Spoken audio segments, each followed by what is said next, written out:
ఈ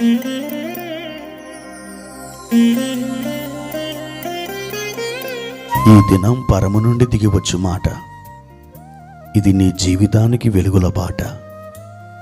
నీ ఒడిలో ఉంచబడిన దీవెనల మూట, అద్భుతాల ఆనంద ఊట. జూలై 12. సంవత్సరమంతా మీరు బైబిల్ చదివి ముగించడానికి ఈరోజు మీరు చదవలసిన లేఖన భాగము కీర్తనలు 4, 5 మరియు 6 కీర్తనలు. సాయంత్రం అపోస్తుల కార్యములు 17వ అధ్యాయము 16 నుండి 34వ వచనం వరకు. ప్రియమైన దేవుని బిడ్డలారా, ఈ ఉదయకాల సమయంలో ప్రభు యొక్క బలమైన కృప మీ మీదకు దిగి వచ్చునుగాక. ఎల్లప్పుడూ ఆయన కృప మిమ్మల్ని నూతన పరుస్తూ ఉంటుంది. ఆ కృప మీ అవసరాలలో బలాన్నిస్తుంది, మీ అవసరాలలో గొప్ప సహాయమును దయచేస్తుంది, మీ బలహీనతలలో బలమునిస్తుంది, మీ భయములో ధైర్యాన్నిస్తుంది, మీ అయోమయములో ఒక అద్భుతమైన నిరీక్షణను కలుగజేస్తుంది. అట్టి కృప మీకు ఎల్లప్పుడూ అందుబాటులోనే ఉంది. ఎందుకనంటే ఆయన మీ ఎదుట ఉన్నాడు, ఆయన మీ వెనక ఉన్నాడు, ఆయన మీలో ఉన్నాడు. కనుక కృపకు కొదువేముంది? ఎప్పుడు పడితేప్పుడు ఈ కృపను మీరు అనుభవించవచ్చు. ప్రియమైన దేవుని బిడ్డలారా, ఈ ఉదయకాల సమయంలో ప్రభువారు ఒక విశేషమైనటువంటి మాటని మీకు జ్ఞాపకం చేయగోరుచున్నాడు. పరిశుద్ధ గ్రంథంలో విశ్వాసాన్ని గురించి మనం పలుమార్లు చదువుతాము, వింటాము, నేర్చుకుంటాము, మాట్లాడుతూ ఉంటాము.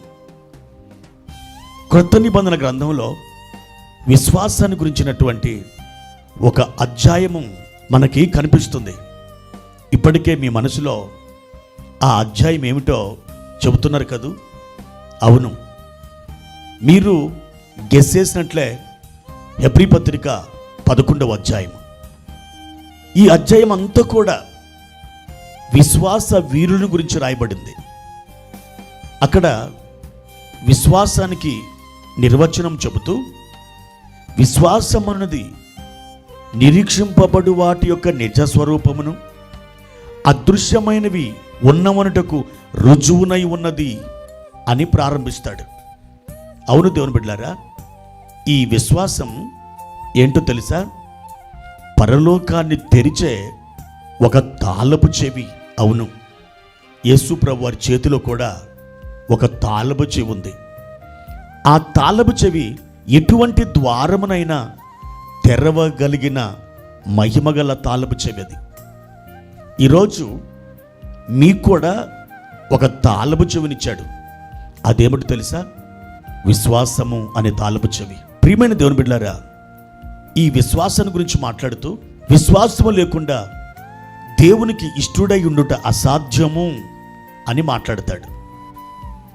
ఆయన యొద్దకు వచ్చువాడు ఆయన ఉన్నాడనియు, తన్ను వెదకు వారికి ఫలము దయచేయువాడనియు నమ్మవలెను గదా అని అంటాడు హెబ్రీ పత్రిక రచయిత.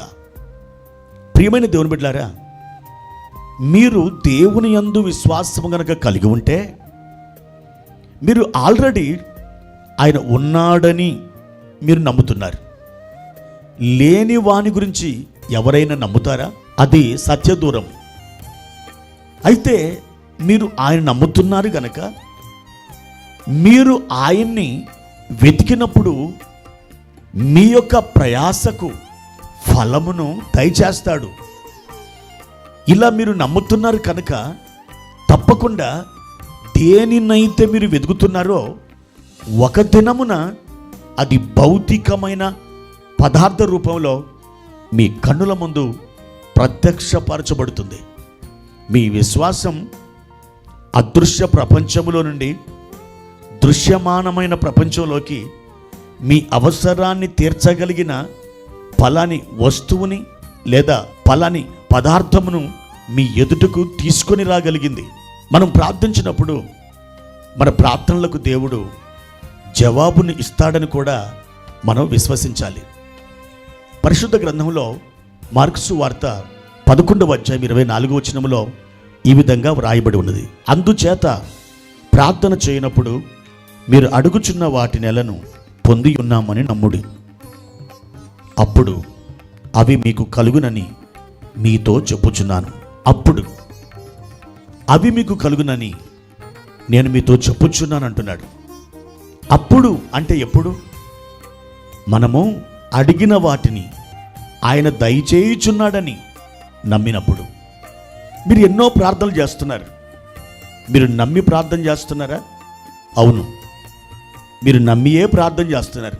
కానీ కొన్నిసార్లు మీ నమ్మకాన్ని ఊగిసలాడ చేసే కొన్ని శక్తులు మిమ్మల్ని ఎదుర్కొంటాయి. అనుమానపు శక్తులు, సందేహపు శక్తులు. అలాంటప్పుడు యేసు ప్రభు చెప్పిన మాట మీద మీరు ఆధారపడాలి. ఆయన చెప్పాడు, ఖచ్చితంగా చేస్తాడు అని దృఢముగా మీ లోపల నుండి కన్ఫెషన్ అవుతూ లేదా ఒప్పుకోలు చేస్తున్నప్పుడు అట్టి శక్తిని ప్రభువారు విడుదల చేస్తారు. ప్రియమైన దేవుని బిడ్డలారా, పరిశుద్ధ గ్రంథంలో రాయబడిన ప్రతి వాగ్దానము అది నా కొరకేనని మీరు విశ్వసించాలి.